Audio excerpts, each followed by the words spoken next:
Assalamualaikum warahmatullahi wabarakatuh. Perkenalkan, nama saya Miftahul Rizkika dengan NIM 20240501103124. Di sini saya akan memaparkan materi hasil resum saya. Nah, di sini saya akan memaparkan 5 materi, yaitu materi yang pertama, konsep dan prinsip dasar manajemen dalam perspektif Islam. Materi yang kedua yaitu implementasi makosid syariah dalam praktik bisnis modern.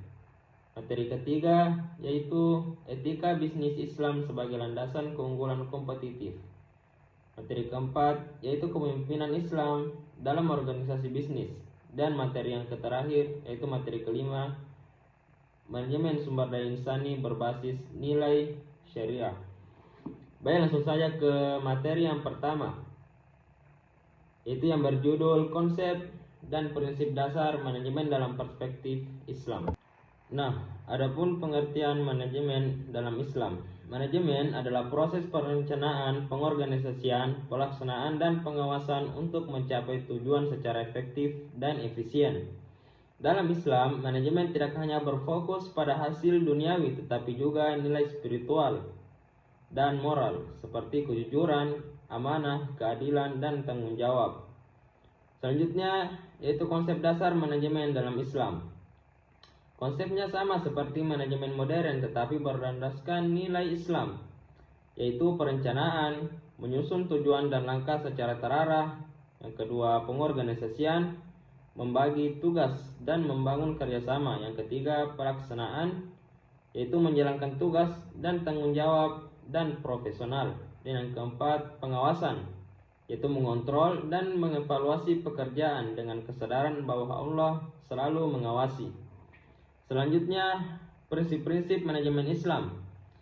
Nah, adapun manajemen dalam Islam didasarkan pada tauhid, amanah, keadilan, musyawarah, dan tanggung jawab. Selanjutnya, penerapan manajemen Islam. Penerapan manajemen Islam dapat diterapkan dalam organisasi, bisnis, dan kehidupan sehari-hari dengan mencontoh kepemimpinan Nabi Muhammad SAW yang mengedepankan kejujuran, keadilan, musyawarah, dan keteladanan.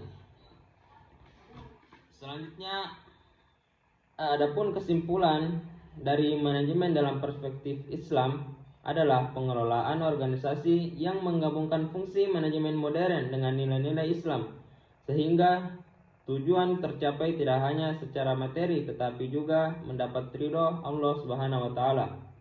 Nah, itulah tadi materi yang pertama. Selanjutnya materi kedua yang berjudul implementasi makosid syariah dalam praktik bisnis modern.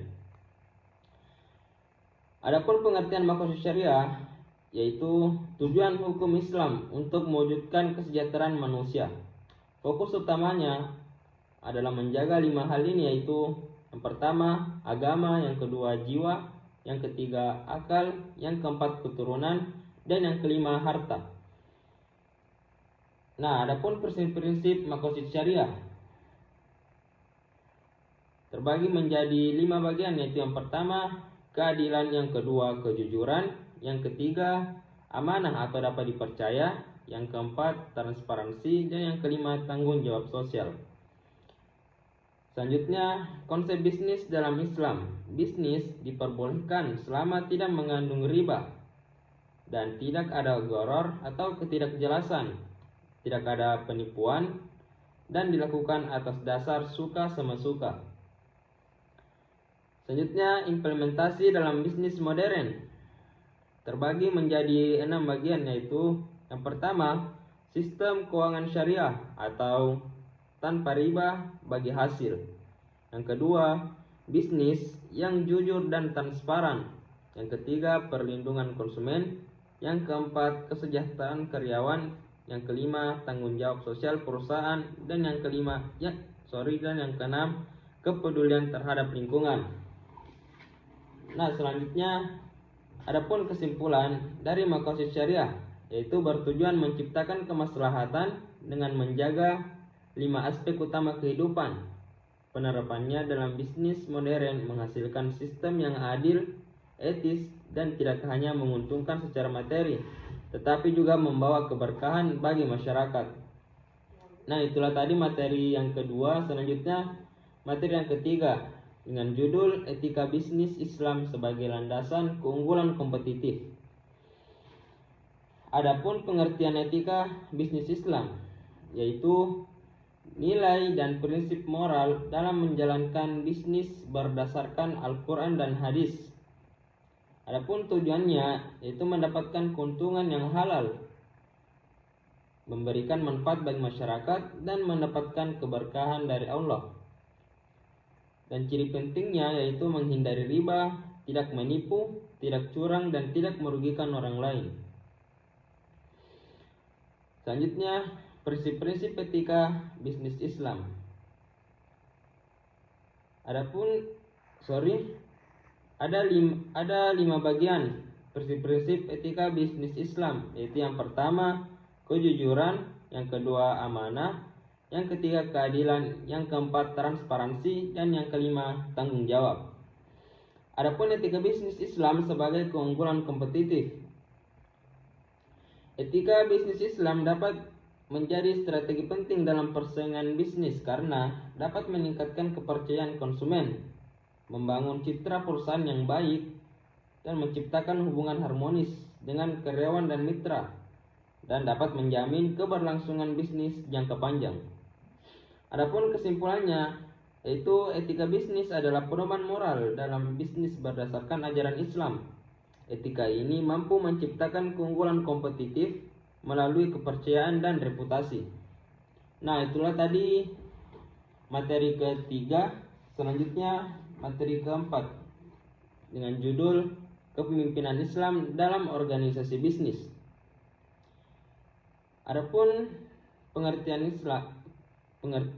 kepemimpinan Islam dalam organisasi bisnis yaitu proses memimpin, mengarahkan, dan mempengaruhi anggota organisasi dalam menjalankan kegiatan bisnis dengan berlandaskan nilai-nilai dan prinsip ajaran Islam. Adapun definisi kepemimpinan Islam yaitu kemampuan mempengaruhi orang lain untuk mencapai tujuan bersama sesuai nilai Islam.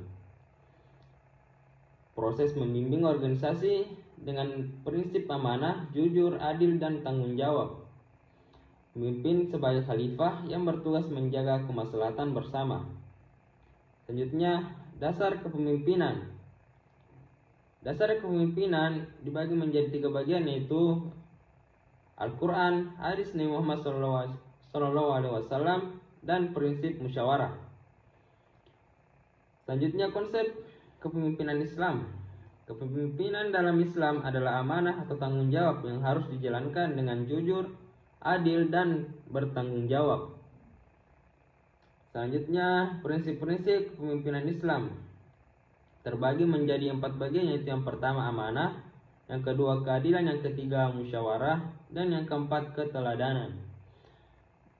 Adapun tantangan dalam penerapan terbagi menjadi 5 bagian yaitu yang pertama perbedaan budaya organisasi, yang kedua kurangnya contoh dari pemimpin, yang ketiga pengaruh sistem bisnis modern, yang keempat masalah integrasi dan etika, dan yang kelima perkembangan teknologi.